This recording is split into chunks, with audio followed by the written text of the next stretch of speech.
Hello friends, craft and creation channel में आपका स्वागत है।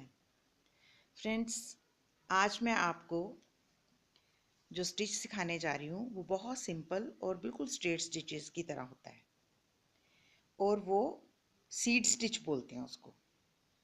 जैसे कि आप देख ही रहे हैं ये कैसे बनता है। इसको बनाना बहुत इजी है, बस इसका इफ़ेक्ट जो है वो इस तरीके से आता है। आप इसको फिलिंग के काम भी यूज़ कर सकते हो और कि इस मोटिव किसी भी मोटिव में आप इसको अगर इस तरह की फिलिंग देना चाहते हो तो आप इसको इस स्टिच को यूज़ कर सकते हो। तो आज जो मैंने मोटिव बनाया है वो मैंने गणतंत्र दिवस को ध्यान में रखते हुए बनाया। जैसा कि आप देख ही रहे हैं हमारा नेशनल फ्लैग, और इस तरह से मैंने ये मोटिव बनाया।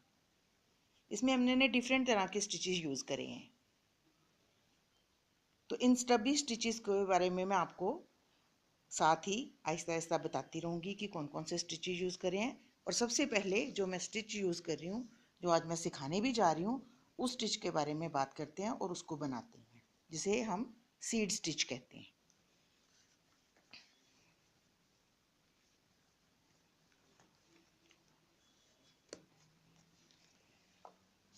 इस स्टिच को बनाने के लिए आपने थोड़ा मोटा स्ट्रैंड लेना है, क्योंकि चूँकि एम्ब्रॉयडरी सारी मोटे स्टिच से हुई हुई है। तो अगर ब्रिक स्टिच यूज़ करोगे, ब्रिक थ्रेड यूज़ करोगे 2 स्ट्रैंड्स का, तो उसका इफेक्ट अच्छा नहीं आएगा। इसलिए मैंने 4 स्ट्रैंड्स यूज़ करी हैं एंकर थ्रेड की। ये 4 स्ट्रैंड्स हैं। तो आपने इसमें छोटे छोटे स्टिचेस लेने हैं, कोई डायरेक्शन नहीं, जस्ट फिलिंग करनी है। आपने जो भी स्पेस आपको मिले जिसको आपने फिल करना है, उसको आपने इस तरीके से फिल करना है कि छोटे छोटे स्टिचेस लो और वर्क करते चले जाओ। इसको बनाने का कोई हार्ड एंड फास्ट रूल नहीं है, बस आपने देखना है जहाँ पे भी आपको स्पेस दिखेगी वहीं आपने एक छोटा सा स्टिच ले लेना है,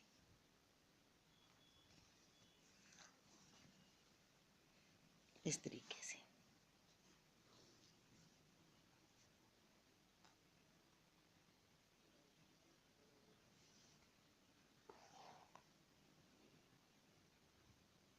छोटे छोटे स्टिच लगाते हुए आपने पूरा स्पेस फिल कर देना है। तो फ्रेंड्स, सबसे पहले तो मैं आज 26 जनवरी का दिन है, हमारा इंडिया का गणतंत्र दिवस है। मैं इस उपलक्ष्य में आप सबको ढेर सारी मुबारकबाद देती हूँ। और साथ में मैंने मोटिव भी कुछ ऐसा चुना है जिसमें हमारा तिरंगा दिखाई दे रहा है, जैसे आप देख ही रहे हैं। और इसमें मैंने वही कलर्स यूज़ करे हैं जो हमारे तिरंगे झंडे में हैं। तो उम्मीद है आपको ये स्टिच समझ भी आ रहा होगा। बस आपने यहाँ पे भी स्पेस देखनी है, वहीं पे आपने एक छोटा सा स्टिच लगा देना है, इस तरीके से।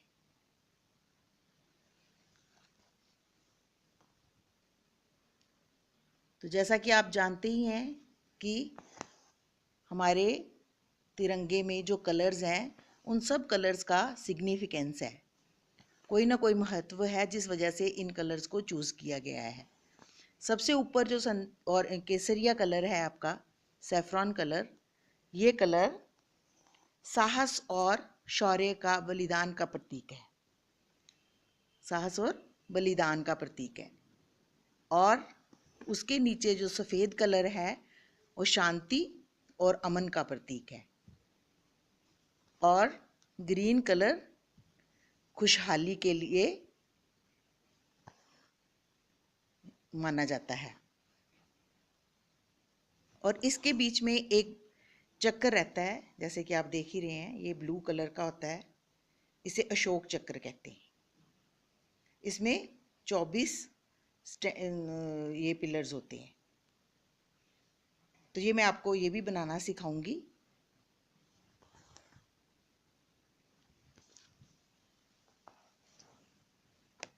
अब जैसे देख रहे हैं इस जगह में थोड़ी सी स्पेस बच गई है, तो मैं यहाँ पे भी एक छोटा छोटा स्टिच ले लूँगी ताकि ये स्पेस फिल हो जाए।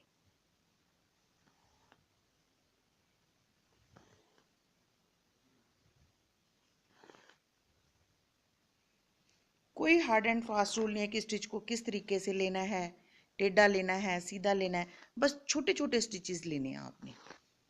और जो भी खाली जगह बचेगी उस पर आपने स्टिचेस लगाते चले जाना ताकि पूरी स्पेस फिल हो जाए।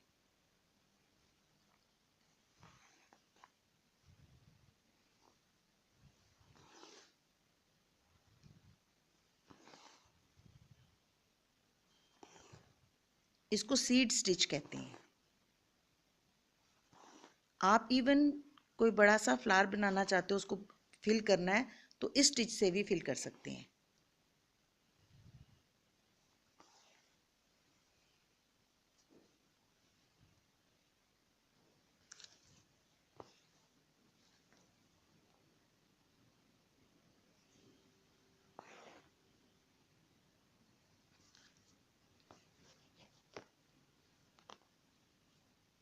जैसा कि आप देख रहे हैं, मैंने सीड स्टिच से ही ये सारा फ्लैग भर दिया है।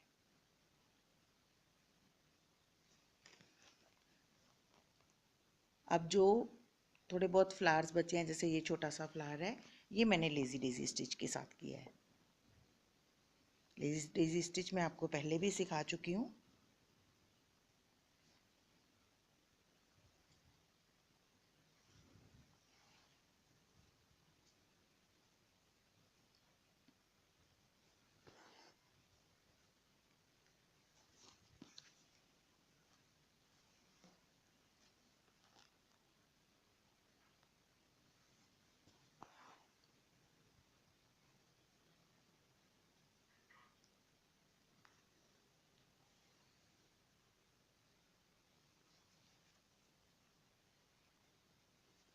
तो उम्मीद है आपको मेरा ये आइडिया अच्छा लगा होगा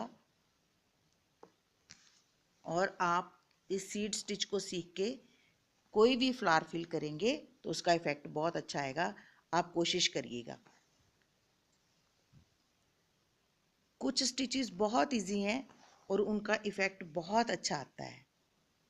तो मेरी कोशिश रहती है मैं शुरू में आपको कुछ ऐसे स्टिचेस सिखाऊं जो आसान भी हों और देखने में भी सुंदर लगें, जिससे कि आपका एम्ब्रॉयडरी करने का मन बना रहे।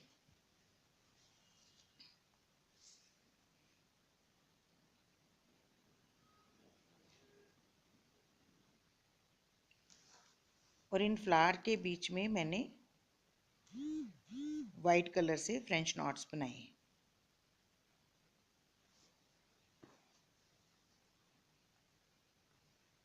ये भी मैं आपको पहले सिखा चुकी हूँ। सिर्फ 2 बारी रैप करके अपने सुई को नीचे ले जाना और लूजली इसको खींच लेना है, इस तरीके से।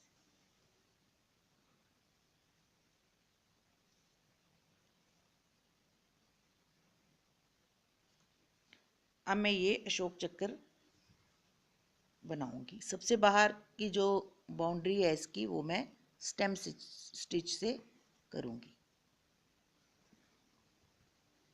ये स्टिच भी मैं आपको पहले सिखा चुकी हूँ।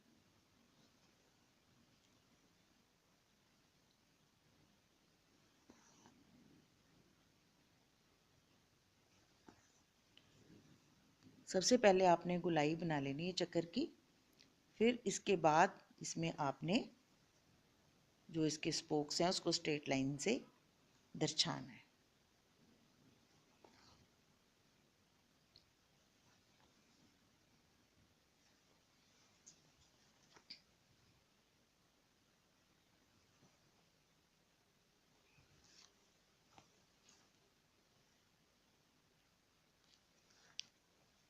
उसके बाद आपने ये जो इसके स्पोक्स हैं इसको आपने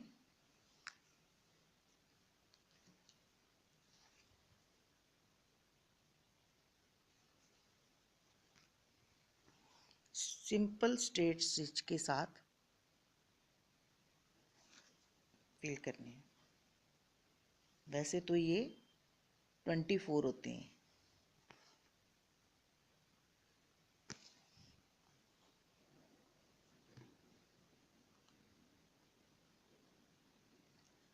सिंपली आपने स्ट्रेट स्टिच लगा के इनको फिल कर लेने।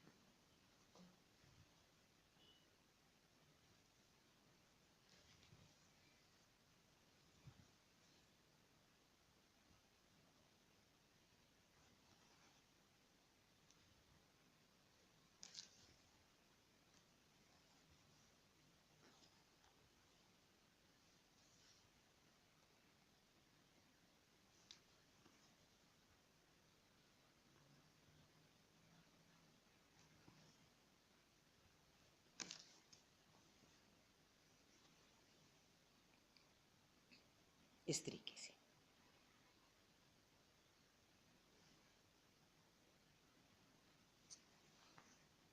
अब ये मैं आपको लीफ करना सिखाऊंगी।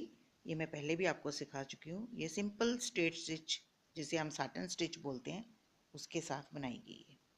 सबसे पहले आपने सेंटर का स्टिच लेना है, फिर उसके बाद दोनों तरफ वर्क करते हुए पत्ती को कंप्लीट करना है। स्ट्रेट स्टिचेस ही लेने हैं।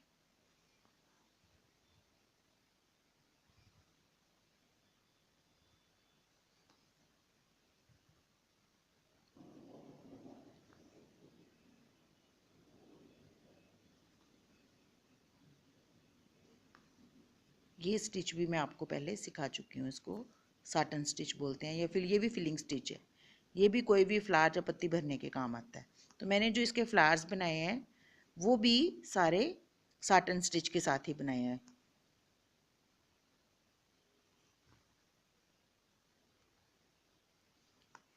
आपने पत्ती को एंड तक वर्क करना है ताकि वो बिल्कुल पत्ती की शेप में दिखाई दे।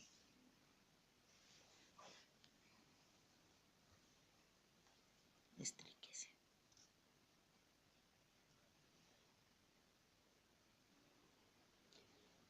देखिए ये इस तरह से बनके तैयार हो गया। तो उम्मीद है आपको ये अच्छा भी लग रहा होगा। मैं अब स्टिचेस के बारे में आपको बताऊंगी कि मैंने इसमें कौन कौन से स्टिचेस यूज़ करे हैं। एक तो मैंने ये नया स्टिच सिखाया आपको, सीड स्टिच। उसके साथ साथ मैंने stem stitch, lazy Daisy stitch, ये फ्रेंच नॉट्स और साथ में ये फिलिंग स्टिच है, साटन स्टिच है जिससे मैंने फूल और पत्तियां बनाए हैं। और ये भी साटन स्टिच है और इसको मैट फिलिंग स्टाइल में बनाया गया। ये जो साटन स्टिच है ये मैट फिलिंग है जैसे कि आप देख रहे हैं। दो तरीके से इसको दो तरह से बनाया गया है। एक तरफ मैंने इस तरीके से स्टिचेस लिए हैं, एक तरफ इस तरीके से स्टिचेस लिए हैं। तो ये मैट फिनिश साटन स्टिच होता है। तो उम्मीद है आपको मेरा ये आज का ट्यूटोरियल, आज का वीडियो अच्छा लगा होगा। और एक बार फिर से मैं आप सबको गणतंत्र दिवस की खूब सारी मुबारकबाद देती हूँ। और अगर आपको ये वीडियो अच्छा लगे तो आप प्लीज़ इसे लाइक ज़रूर करें, और अगर आप इसको चैनल अच्छा लगता है तो आप इसे ज़रूर सब्सक्राइब करें। Thank you so much. Bye bye.